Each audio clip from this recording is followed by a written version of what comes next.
sekian lama ya tidak berjumpa ya. Tadi pun maunya sebetulnya mau online ya, tapi kayaknya ada gangguan. Maka alhamdulillah sore ini kita dipertemukan oleh Allah Subhanahu wa taala. Mudah-mudahan pertemuan ini menjadi amal soleh buat kita semuanya. Amin. Salawat dan salam semoga kepada uswah kita baginda Rasulullah Muhammad SAW, juga atas keluarga dan sahabat-sahabat yang mulia dan umat yang gak akhir zaman nanti yang terus berupaya untuk menapaktilasi dan tentu saja meneruskan risalah perjuangan beliau dengan menghidupkan sunnah-sunnahnya. Amin. Baik, kita lanjutkan topik atau tema di pertemuan yang lalu, yaitu surat apa, Bang Yusron?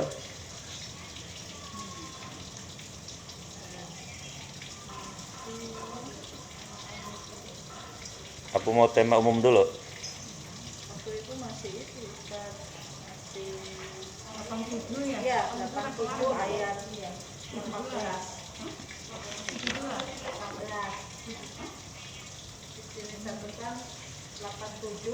87 ayat 18. Berarti sudah habis.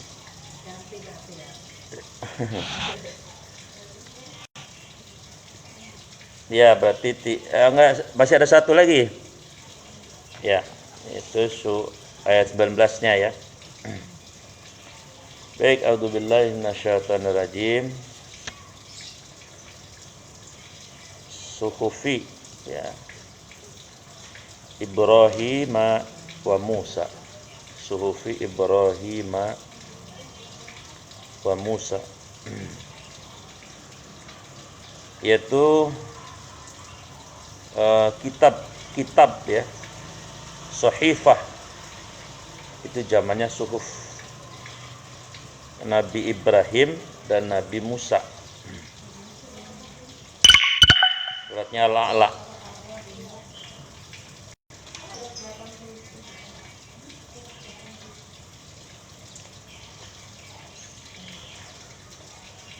Semua Rasul itu diberikan mandat oleh Allah untuk menyampaikan risalah ya. Artinya mereka mendapatkan wahyu. Hanya ya yang kemudian disebut di dalam Al-Quran itu, yaitu ada yang kita sangat kenal ya. Pertama adalah kitab Nabi Zabur ya. Nabi siapa? Nabi Dawud. Kemudian kitab Taurat Nabi Musa, kemudian Injil kitab untuk Nabi Isa, dan Al-Quran. Yang Rasul lain-lainnya tidak disebutkan, maka tidak wajib kita ketahui. Sama dengan Rasul itu ada 313, tapi yang wajib kita ketahui hanya 25. Walaupun tidak urut nggak apa-apa, yang penting kalau disebut namanya, oh itu Rasul yang wajib kita ketahui. Misalnya ada nama Ilyas, ya berarti oh dia Rasul. Zulkifli, oh Zulkifli Rasul. Tapi kalau Luhut bin Sarpanjaitan, oh bukan, berarti bukan Rasul gitu. Jadi yang penting kita kenal itu. Juga nabi ada 124.000 ya. Ada Nabi Samuel, ada Nabi Samuel itu saya pernah baca kisahnya menarik. Jadi dia pernah didatangi oleh umatnya. Dia kata umatnya begini, Nabi Samuel, ya sebetulnya kami semuanya sudah bersyukur ya, nikmat hidup, nikmat keluarga, nikmat segala macam. Tapi ada yang membuat kami resah katanya. Apa kata Nabi Samuel? Kami kan nanti mau mati gitu. Tolonglah minta sama Allah didoain supaya kami jangan mati gitu. Karena yang membuat kami resah itu. Karena yang memutus kelezatan dunia ya kematian itu. Ya. Walaupun di dalam syariatnya Nabi Muhammad justru Rasul dalam hadis mengatakan, jadi kalau ingatlah kalian mati, karena kalau ingat mati ada 3 hal yang kalian akan mendapatkan manfaat ya. Pertama, takjilu taubat. Kalau orang ingat mati itu biasanya segera taubat.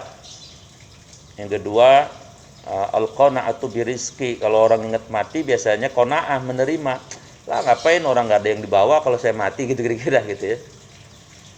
Nah, kemudian yang ketiga, kalau orang ingat mati itu adalah nasyatul ibadah, ada semangat untuk ibadah karena mau mati. Ntar saya kalau mati gimana?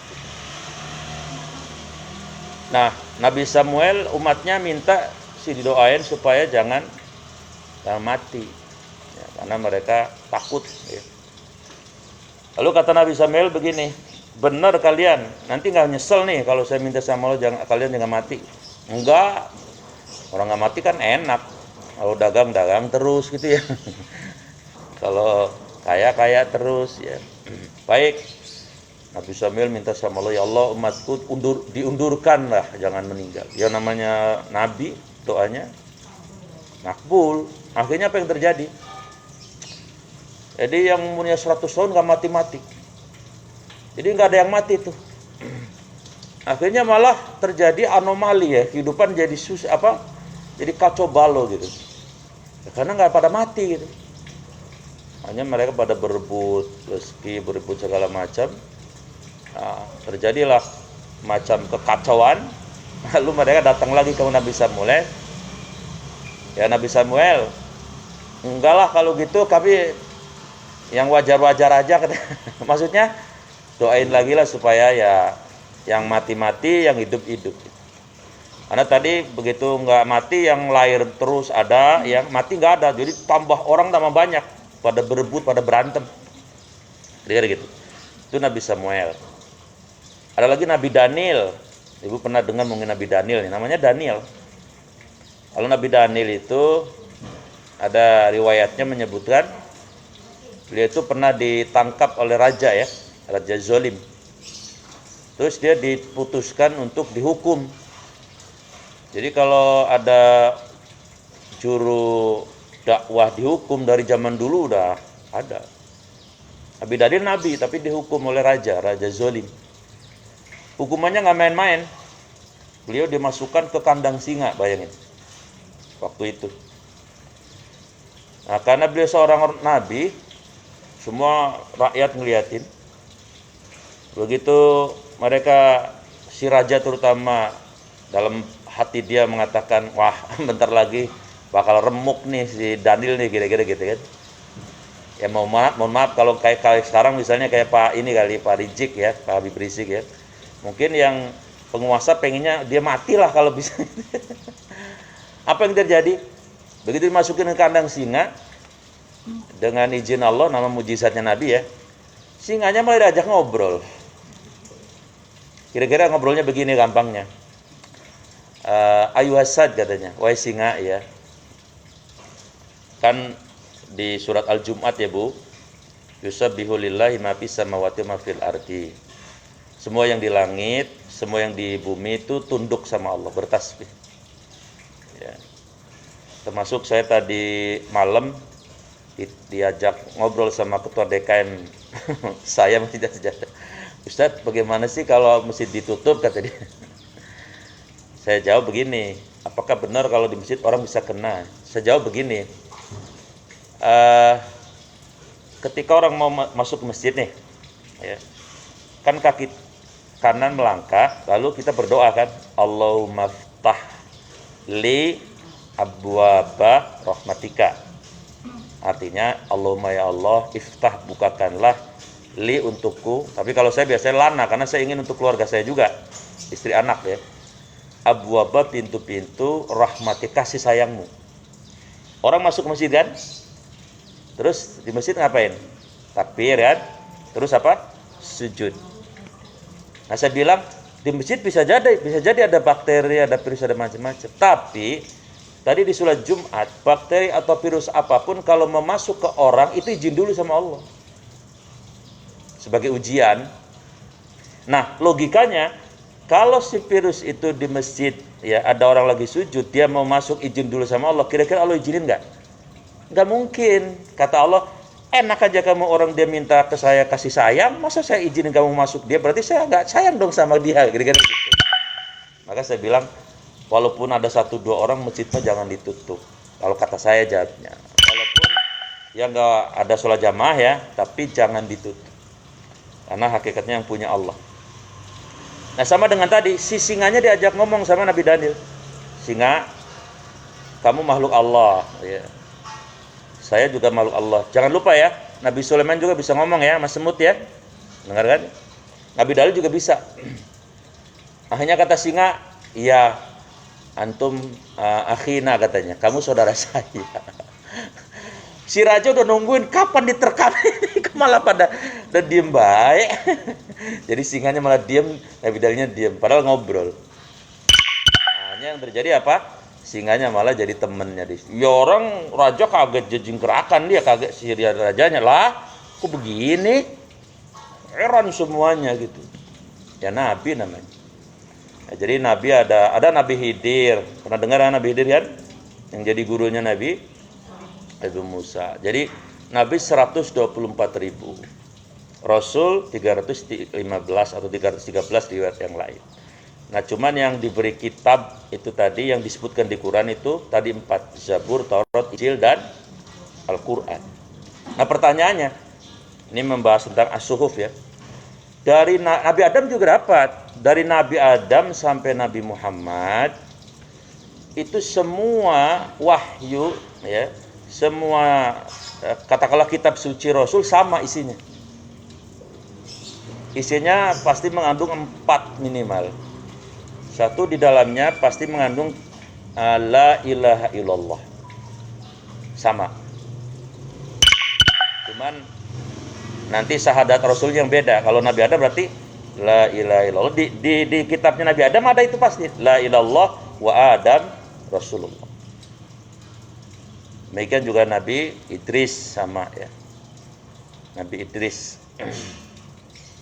Nabi Idris itu nabi yang tiap hari puasa ya. Ibu pernah dengar orang tiap hari puasa? Namanya apa tuh? Namanya puasa dahar. Kalau puasa sunnah yang lain kan ibu udah kenal tuh. Dawud, Ayamul Bid, Senin Kemis, Muharram, Arafah kan? Nah, mungkin ibu yang belum tahu puasa dahar. Dan menariknya yang pernah mengerjakan puasa dahar itu bukan hanya Nabi Idris, Nabi Nuh.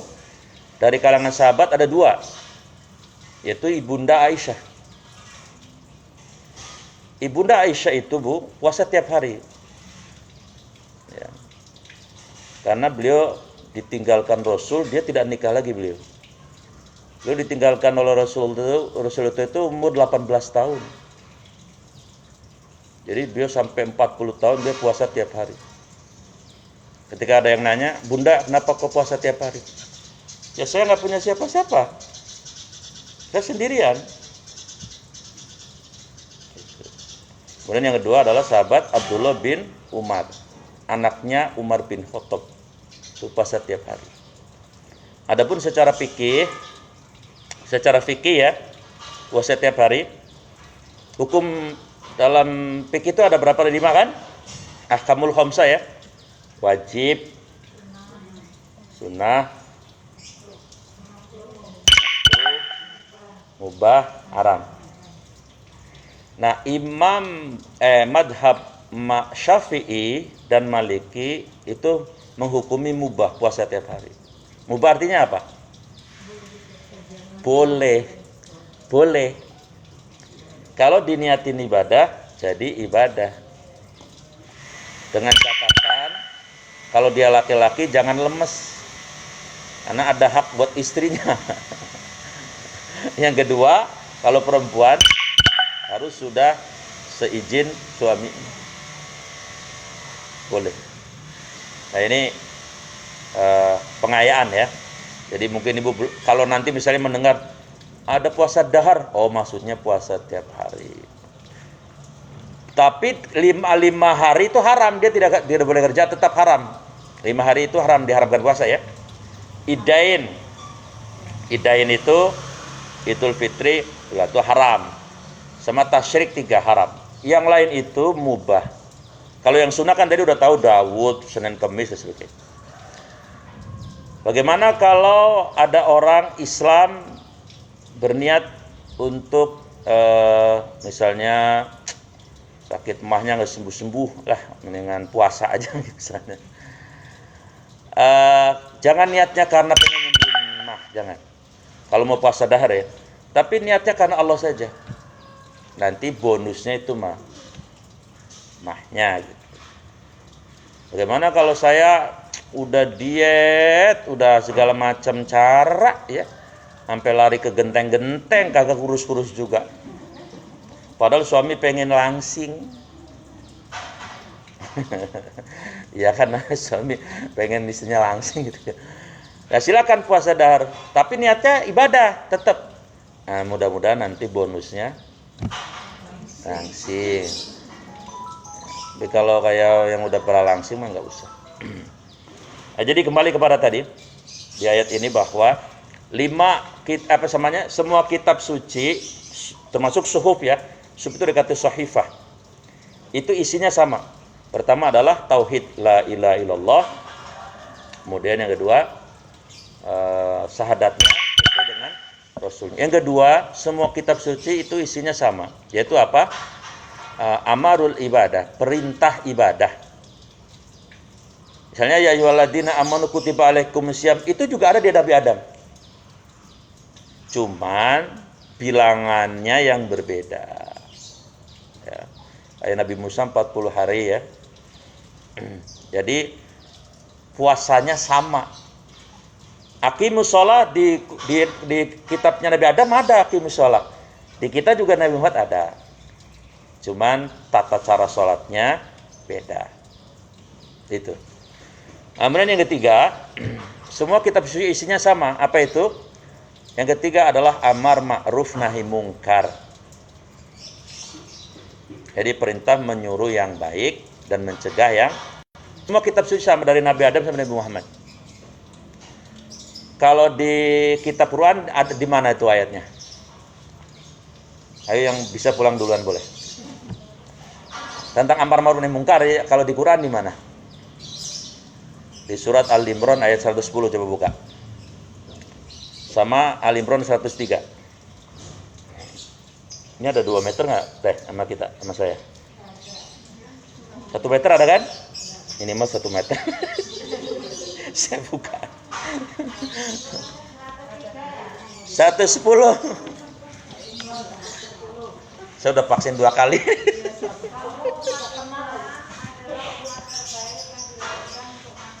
Ya, terus? Ya.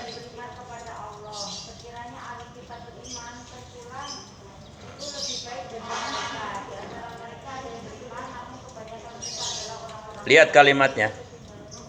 Kuntum itu artinya kamu. Setelah saya baca tafsirnya, maksudnya kuntum itu siapa? Ternyata kuntum itu adalah kulla muslimin wa muslimatin, semua orang Islam, 1,9 miliar. Kuntum khairu ummah, kata Allah, gelar kalian khairu ummah. Kenapa? Nah, baru dijawab oleh Allah, ta'muruna bil ma'ruf wa tanhauna 'anil munkar. Karena kalian nyuruh yang baik, nyegah yang mungkar.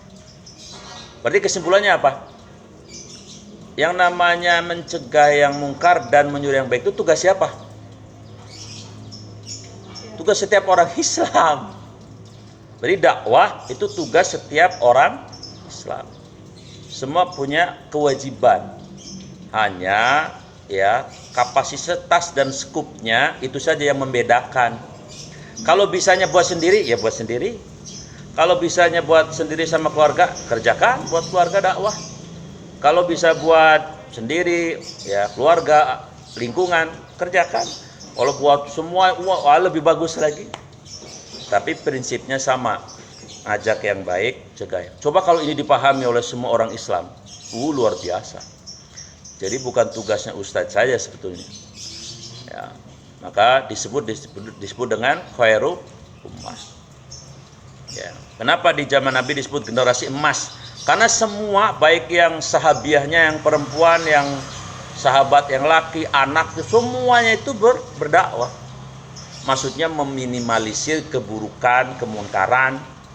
Kalau sekarang kan enggak, karena ada sekularisasi gitu. Urusan dakwah, urusan ustadz. Bahkan kadang-kadang udah nggak usah ngomong-ngomong agama lah, ini mau lagi ngitung duit sampai begitu. Akhirnya yang terjadi apa? Akhirnya yang terjadi adalah nuansa dan keburukan, kebatilan, kemungkaran malah aksar lebih banyak daripada kebaikan. Sehingga apa yang terjadi? Lama-lama orang baik dianggap malah asing, atau orang jujur dianggap aneh. Kayaknya udah terjadi sekarang.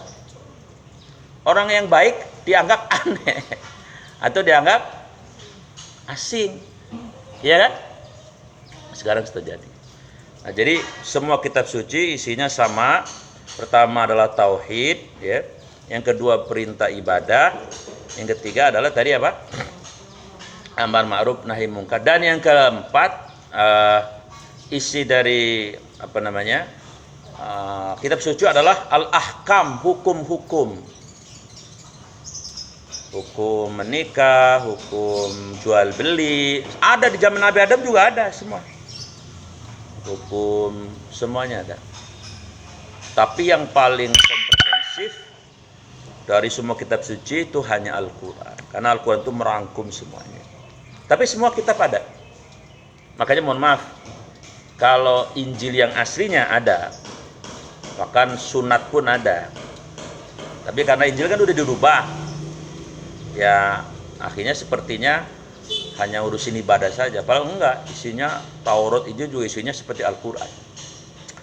Nah, yang kelima, yang terakhir, isi Al-Quran itu adalah Al-Qisas, kisah-kisah. Ya. Untuk apa? Untuk mengambil pelajaran. Dan yang paling lengkap di Quran. Karena apa? Ya karena Quran terakhir, jadi menceritakan anaknya Nabi Adam, ada ya nggak? Menceritakan Fir'aun, ada. Mungkin kalau kitab sucinya Nabi Adam hanya menceritakan iblis, kan waktu beliau tinggal di surga, ada iblis, ada malaikat, ada anaknya, ya 40 beliau punya anak kembar, yang diceritakan paling itu. Lalu kemudian generasi berikutnya Nabi Idris. Nah di kitab Nabi Idris diceritakan tentang Nabi Adam. Nah, nanti nabi bawahnya begitu. Nah, yang paling lengkap di Quran, semua ada yang 25 rasul disebutkan di dalam Al-Quran.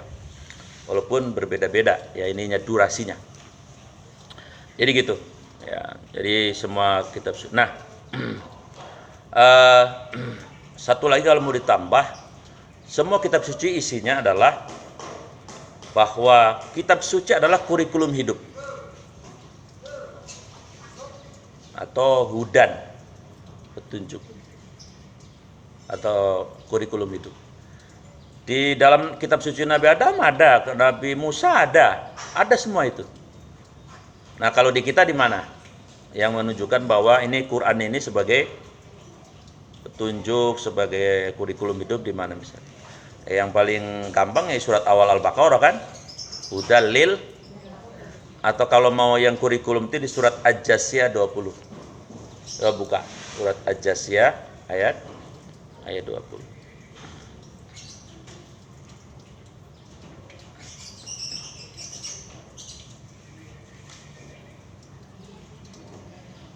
Ini bahas satu ayat ya, panjang juga ya. Ada Aj-Jasiyah ayat berapa? Surat berapa?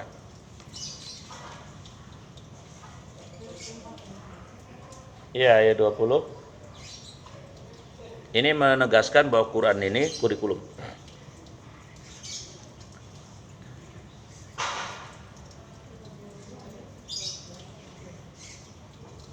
Kalau ada yang ketemu boleh baca. Al-Quran ini menjadi panduan-panduan yang membuka Iya. mata hati manusia dan menjadi hidayah, petunjuk serta membawa rahmat bagi kaum yang. Nah, kan coba bunyi Quran ini kan hada basyairul linnas, ya kan? Wa huda wa rahmah.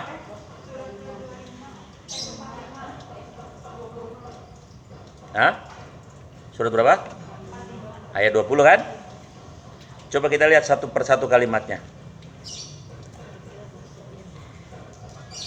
Hada maksudnya Quran. Ini Quran, kata Allah, ini kan kata Allah ya. Basoir, nah itu disebut kurikulum itu bahasa Arabnya basoir. Kalau hudan kan kita udah tahu semua ya, oh petunjuk. Kalau basoir itu kurikulum. Bu Nur anaknya sekolah di mana?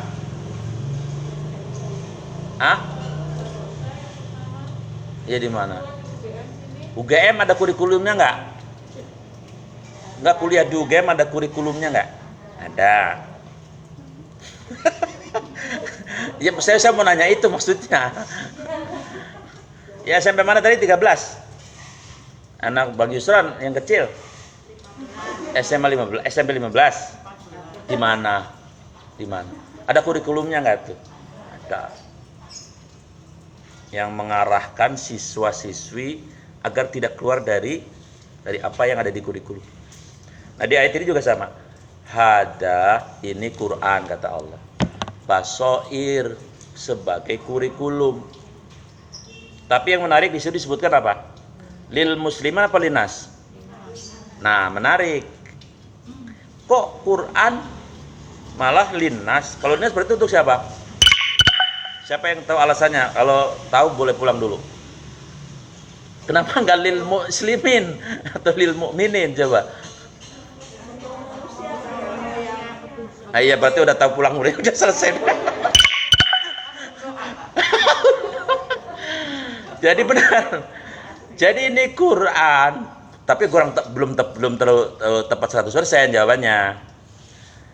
Jadi ini Quran itu bukan untuk kita, tapi untuk semua manusia yang lahir setelah Nabi Muhammad jadi Rasul, itu maksudnya.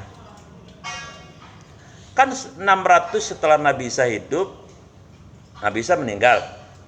Lalu Rasulnya adalah yang terakhir Nabi. Maka harusnya semua manusia itu harusnya pakainya ini. Itu maksudnya loh. Isa nggak meninggal.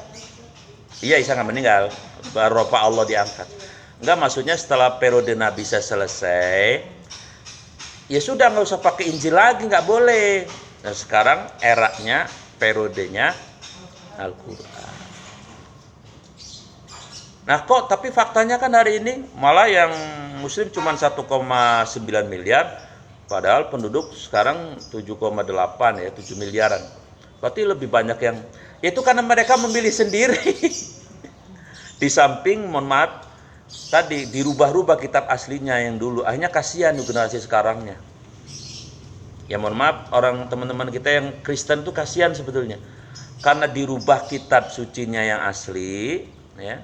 Lalu mereka meyakini itu benar, ya setiap pemeluk agama kan pasti meyakini kan. Kita juga meyakini yang paling benar ya Quran. Orang Kristen ya kita hormati kalau mereka mengatakan, ya enggak yang paling benar ya Injil lah.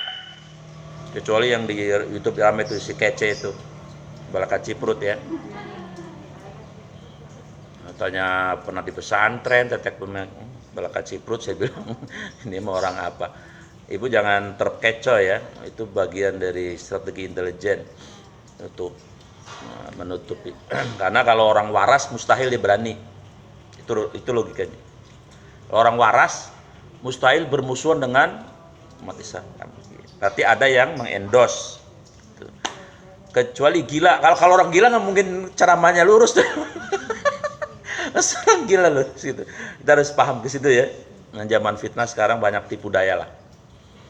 Nah, jadi kembali, karena semua setelah Nabi Muhammad jadi Nabi Rasul, berarti sudah tidak ada Nabi lagi. Maka semua umat sadar bahwa kurikulumnya adalah Quran. Dan terbukti akhirnya banyak, mohon maaf saudara kita yang Kristen, hanya dapat kembali ke fitrahnya, dapat hidayah. Banyaknya luar biasa, apalagi di Eropa, di Amerika. Karena mereka menyadari, oh iya, mestinya ini eranya Quran, kok ya misalnya mobil sekarang yang lagi rame apa? Yang lagi ngetren mobil Tapi masih pakai Jeep tahun 70 ya, ngapain? Ya, atau kita mesin ketik dulu pakai ketik ya pakai tangan tuk tuk tuk tuk. Lu sekarang udah enak banget, semua sudah serba canggih, kok masih pakai tak ketuk. Jadi ketahuin cecek lah. Pekerjaannya lama, ya, tenaganya harus ekstra. Udah pakai sekarang yang canggih dong. Ini sudah ada Quran kok.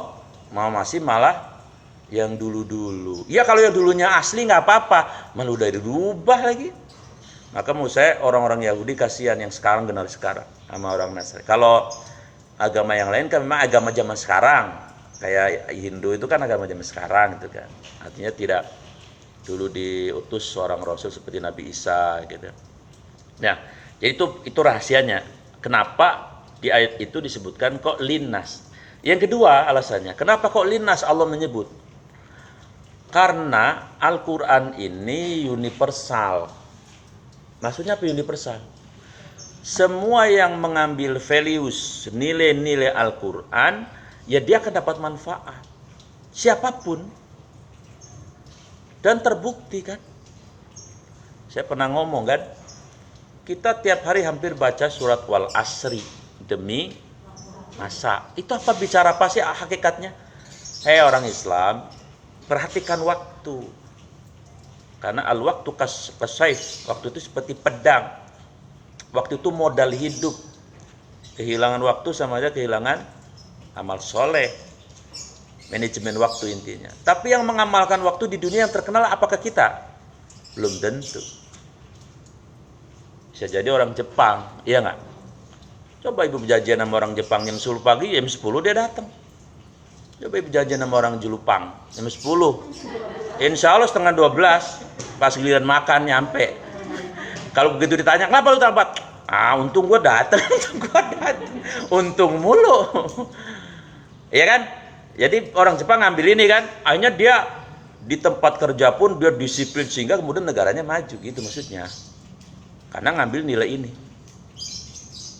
Nah, saya mau nanya, negara yang paling tidak korup di dunia sekarang mana? Denmark, ya. Kemudian Finlandia. Itu ternyata katanya negara yang paling bersih. Padahal mana ada orang Denmark baca ayat wa huwa ma'akum ainama kuntum, dan dialah Allah menyertaimu di mana saja. Ini kan ayat-ayat pengawasan. Nah, kita malah yang punya ayat itu alhamdulillah. Luar biasa, tapi jangan Allahu Akbar. Innalillahi. Yang pakai baju oranye, luar biasa. Dapat perlindungan. Masa cuma 12 tahun ya si Juliari.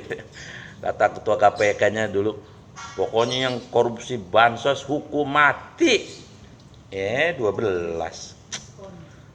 Udah puyeng dah. Nah, jadi jamaah yang saya muliakan, yang tahu ayat itu adalah, yang punya ayat itu adalah kita. Tapi yang mengamalkan belum tentu kita. Ya. Atau yang negara yang paling ramah lingkungan, negara apa lagi? Lagi-lagi tadi, Finlandia, ya Swiss, ya, pendidikan semualah, teknologi. Ya, ini ada semua nilainya di nilai di sini ada semua. Ya. Jadi intinya kenapa ayat itu menyebutkan linnas, karena siapapun yang mengambil values, nilai-nilai Al-Quran, maka mereka akan menjadi pemenang. Ya, faqad faza fauzan adzima. Mereka akan beruntung dengan keberuntungan yang besar.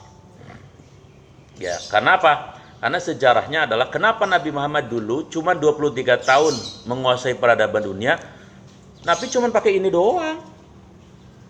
Cuman semua tadi dikerjain, manajemen waktu kerjain, teknologi dikerjain, ilmu dikerjain. Dan semuanya adalah karena Allah. Ya, jadilah generasi emas. Nah, sekarang pendidikan udah di split. Ada pendidikan umum, ada pendidikan agama. Dari situ aja udah kacau beliau, udah bagaimana memunculkan ruh semangat yang luar biasa seperti generasi dulu.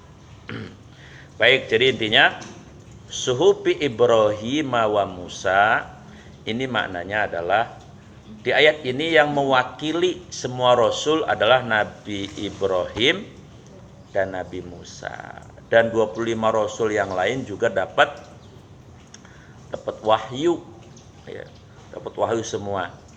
Tapi yang paling sempurna adalah Al-Quran. Karena apa?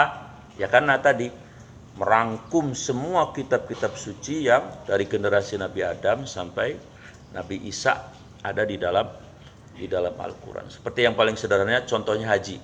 Saya mau nanya ke Ibu, yang pertama kali haji siapa? Hah? Yang pertama kali siapa? Ibu tahu nggak sejarahnya haji? Jadi begini, Nabi Adam itu kan diturunin sama Allah kan? Ya. Saya baca hadis, Nabi Adam itu gantengnya setengah dari manusia. Kalau Nabi Yusuf kan semuanya ya. Jadi kalau semua laki-laki separuh nih dicampur ganteng itu ada di Nabi Adam. Nabi Siti Hawa itu adalah sepertiga kecantikan wanita ada di dia. Bisa dibayangin kayak apa ya? Mana tingginya 60 hasta, 30 meter. Gantengnya luar biasa. Bukan ketemu pingsan kalau ketemu Nabi Adam. Nah, Nabi Adam di surga gantengnya kayak gitu. Apa ya? Padahal udah di surga ya, tapi merasa ada yang kurang. Suatu hari beliau jalan-jalan di taman. Ngelihat ada burung merpati sedang memadu kasih. Nabi Adam kan sudah jadi manusia punya perasa kan. Duh, nikmat kali kalau saya ada pasangannya gitu. Ya, lalu Allah tahu kan, kalau Allah membaringkan Nabi Adam, maka kemudian Allah mengambil tulang rusuk sebelah paling bawah yang paling bengkok. Tapi jangan berpikir begini, berarti Allah nyabut itu. Gak boleh kayak gitu berpikirnya. Wa idza arada syai'an ayyakula lahu kun fa. Kalau Allah berkehendak nggak pakai proses kayak manusia gitu ya. Yang penting udah percaya adalah pokoknya dari tulang itu kan, hadisnya mengatakan begitu kan. Makanya kata Nabi, wanita seperti tulang, ngaku nggak? Wanita seperti tulang rusuk. Aku aja. Cirinya apa? 2. Didiemin. Bukan bengkok. Dipaksa dilempengin. Patah. Nah, yang paling pas adalah kasih duit aja. Sama dilus-lus. Ya maksudnya dipatahin tuh kalau diomelin kenceng patah. Ya ngomongin yang kenceng patah. Ya. Dikasih sikap yang agak keras patah. Maka harus pelan-pelan sama perempuan. Karena perempuan makhluk perasaan. Itu masuk makna filosofi tulang bengkok itu. Ya. Nah setelah aduh malah diskusi itu. Sama lah, semua wanita sama, tapi perasaannya yang didepankan. Yang kedua, kelebihan wanita itu memorinya, kesalahan lakinya itu 40 tahun yang lalu masih diingat baik. Kalau laki-laki kan ya boro-boro inget. Itu hebatnya perempuan. Makanya nyimpen duit di mana aja ketemu ya. Baik, Bu Yusril nggak ngomong ini ya, anteng aja nih. Setelah itu Nabi Adam ditemani sama, begitu ngelihat, waduh ada wanita cantiknya luar biasa. Nabi Adam baru sempurna. Nah, lalu Allah pesan kan, ya, uskun anta wa zaujukal jannata wa kula minha rogodan haitsu syi'tum. Adam, kamu udah aku kasih pasangan, kamu silakan nikmati semuanya. Wala taqrabah hadhihi syajarat. Cuman saya pesan kata Allah, ini jangan deketin nih pohon. Nah, apa yang terjadi? Kan waktu itu ada iblis di dalam, ya. Lalu fa'azallahu masyaitan. Lalu diajak diskusilah Nabi. Dam, kamu tahu nggak ini pohon apa namanya? Nggak tahu. Ini namanya pohon khuldi. Maksudnya gimana? Kalau kamu ingin kekal di sini, ya, maka kamu harus memakan. Karena ini pohon kekekalan. Lama Pak Adam, Nabi Adam itu memikirkan, apa benar ya? Akhirnya yang diajak diskusi juga istrinya juga. Nah ini juga pelajaran. Kadang-kadang laki-laki belum bisa memutusin, tapi kalau perempuan yang ngedorong bininya, udah Pak benar, udah repot tuh. Iya nggak, betul nggak? Ngalamin kan gitu kan? Maksudnya mau beli motor atau mau beli apa gitu kan? Atau lakinya mau beli apa enggak ya Bun? Beli aja udah lemas sudah laki-laki udah. Gitu tuh. Kira-kira gampangnya begitu. Hanya oh iya ya ini pohon khuldi berarti kita makan aja. Makan tuh. Ya. Lalu kemudian ternyata dia sadar ya, oh ternyata ini kita berdua itu telah melanggar apa yang Allah pesankan. Ya. Lalu mereka dihukum oleh Allah diturunkan. Nabi Adam diturunkan di antara Sri Lanka India. Ya. Makanya kalau ibu ngelihat orang India yang keturunan Nabi Adam tuh gantengnya nggak ada yang ngalahin. Ada Kumar Gaurav, kenal nggak rumah? Bohong aja lah, orang saya aja kenal. Amitabh Bachchan mah karu. Yang ganteng-ganteng. Enggak terlalu ganteng sekali saya Sarulkan mah. Itu yang Kumar Gaurav tuh ganteng banget itu dulu tahun 90-an. Generasinya Robby Sugara ya, Ono Karno segala macam itu. Nah, Ibu Hawa diturunkan di Jeddah. Maka Jeddah itu artinya bahasa Arab nenek. Di Jeddah. Nah kemudian Nabi Adam, orang lagi enak-enaknya di surga berdua sama istrinya, ibarat kata lagi jadi pengantin, dipisahin. Lah coba itu. Coba dah. saya kan punya marbot asajadah baru dari Lebak. Lebak itu daerah Kulon. Yang lain nggak ada yang istrinya pengen ngikut. Karena memang udah pada senior kali pengantinnya. Nah ini yang baru ngomong ke saya, Ustaz tolong dong. Emang apa? Saya pengen ikut aja katanya. Gimana ya? Hanya saya coba ngomong, tapi belum bisa saya bilang. Karena sih lingkungannya laki-laki semua. Saya bilang nanti ngontrak aja. Dia ngontrak di situ dekat Raudhatul Jalan belakangnya. Istrinya ngikut. Ya memang saya paham, ya orang lagi pengantin musim hujan begini dipisahin. Emang masih ingat? Udah pada senior begini. Tapi paham kan? Ya orang musim hujan begini dipisahin. Bagaimana tuh, rugi tekor. Hanya dia sekarang istrinya ikut ke sini. Nabi Adam akhirnya apa? Bertahun-tahun mencari. Ya namanya suami nyari istrinya kan ya. Cari nggak ketemu. Ya memang Allah punya skenario. Lalu kemudian ya Allah mengajarkan kalimat ya, yaitu kalimat apa? Itu kalimat taubat. Ya. Itu yang dikenal dengan kalimat Rabbana dolamna anfusana bilam taghfir lana wa tarhamna lanakunanna minal Rabbana wa Tuhan kami dolamna, kami dan istri, maksudnya Nabi Adam dan istri itu telah berbuat zalim. Tadi makan itu kan larangan ya, anfusana wa illam taghfir lana, jika kami tidak dapat ampunanmu, lana kunana minal khasirin, niscaya kami termasuk orang yang rugi. Yang ya rugi. Akhirnya setelah beliau tobat terus dengan kalimat itu, Allah kasih rahmat. Rahmatnya adalah tadi dipertemukan kembali dengan istrinya.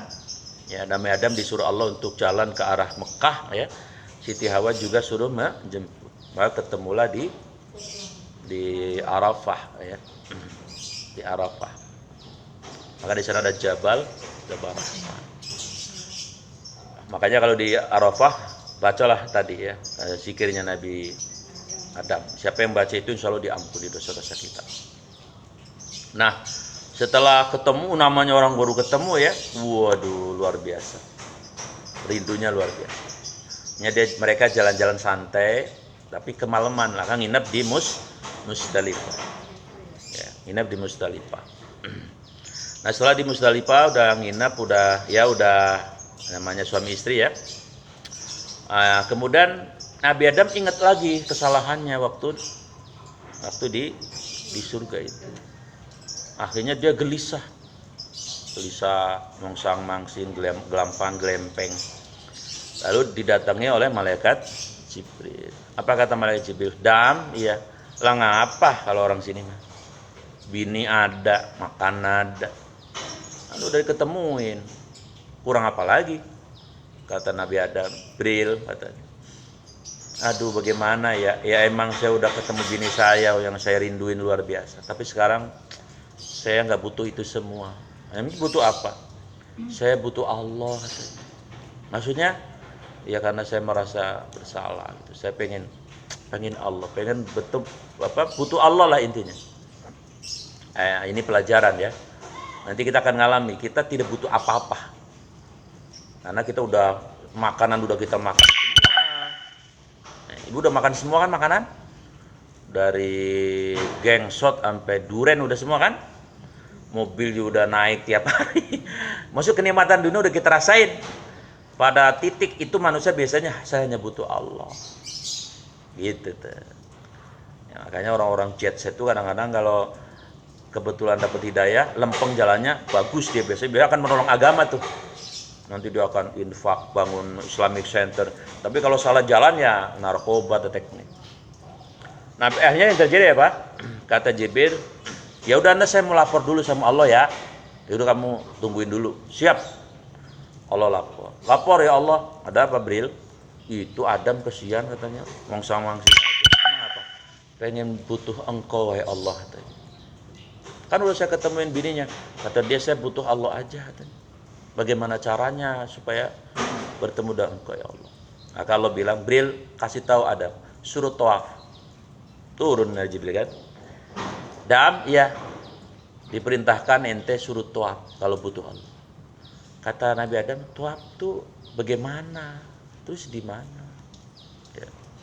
Kata Jibril, iya ya, saya lupa nanya dah. Saya nanya lagi dah katanya. Ya Allah katanya, Adam nanya, tawaf tuh bagaimana? Di mana?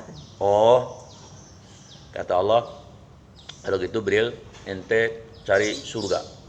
Ente ke surga, tengah-tengahnya surga ente datengin, terus ente tarik ke bawah, ente di situ tawaf. Jibril nurut ya, tarik surga, tak pas tengah-tengahnya itu Ka'bah itu yang sekarang Ka'bah, belum ada Ka'bah dulu. Oh itu, kata malaikat Jibril, Dam di sini. Ya, terus ente suruh bangun rumah Allah di sini, agar kamu bisa bertemu Allah. Dibangunlah Ka'bah oleh Nabi Adam dibantu malaikat Jibril. Lalu malaikat Jibril yang ngajarin Nabi Adam tawaf. Ya, tawaf. Nah, makanya tadi saya tanya, yang pertama kali haji siapa? Nabi Adam. Itu sejarahnya. Nabi Muhammad nerusin doang. Nerusin Nabi Adam sama nerusin Nabi Ibrahim. Kalau Nabi Ibrahim kan yang ngimpi ya, suruh kemudian Siti Hajarnya yang sa'i kan, Safa Marwah. Jadi begitu. Jadi Al-Quran ini merangkum seluruh kitab suci yang sebelumnya. Nah, inilah makna dari Suhufi Ibrahim wa Musa. Mudah-mudahan bermanfaat. Kalau ada pertanyaan silakan apa saja.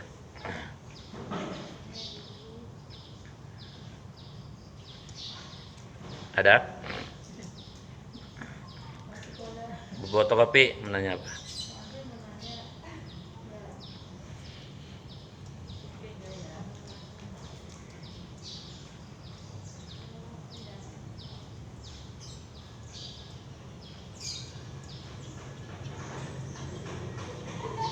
Pas?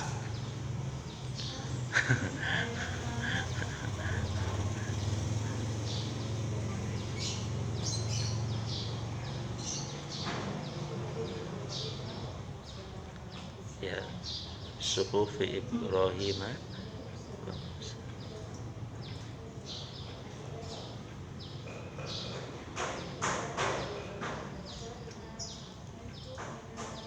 Surat apa Ustaz? Hah? Saya mau nanya. Ya. Ada yang pernah nanya ke saya juga belum bisa jawab. Di surat apa gitu tentang Allah akan menyediakan bidadari atau perawan suci yang 72 atau berapa gitu Ya. yang akan diberikan kepada laki-laki yang soleh. Baca si Waqiah, ayo kita buka surat Al-Waqiah. Itu surat yang 6. Itu lengkap itu tentang fasilitas surga. Kita cari. Ini Ustaz, Hah? yang ditanyakannya jika si laki-laki soleh itu sudah memiliki istri, Ya. apa Allah menyiapkan lagi 72 bidadari? Baik begini. Bagus nih pertanyaannya. Iya, ada yang banyak. Jadi Nabi Muhammad punya istri namanya Ummu Sulaim. Ummu Salamah atau Ummu Sulaim. Lagi ngobrol begini, namanya suami istri ngobrol kan? Lalu Ummu Sulaim nanya sama Nabi, "Ya Rasul, suamiku, kami perempuan dunia dibandingkan dengan perempuan surga bagaimana?" Maka Nabi menjawab, "Antunna ajmalu minhunna." Kalimat ini menunjukkan ada bidadari yang diciptakan Allah di sana. Kata Nabi, kalian wanita surga itu lebih cantik dari minhunna, dari hurun in, dari bidadari yang instan diciptakan di sana. Ya, itu satu pengertiannya. Nah, yang kedua, Ummu Salamah nanya lagi, memangnya kok kenapa? Kok kami lebih cantik? Bahkan kami akan jadi ratu katanya. Karena kalian itu di dunia berwudu. Sedangkan yang instan kan enggak gitu. Jadi menegaskan betul bahwa ada istri dari dunia, nah, ada istri yang di sana. Nah, kemudian di hadis riwayat Imam Ahmad, kata Nabi, ku jaminkan 6 hal bagi orang yang mati syahid dunia akhirat yang perang lawan orang kafir. Salah satunya adalah yanzuru ila isna wasab'ina hurun in.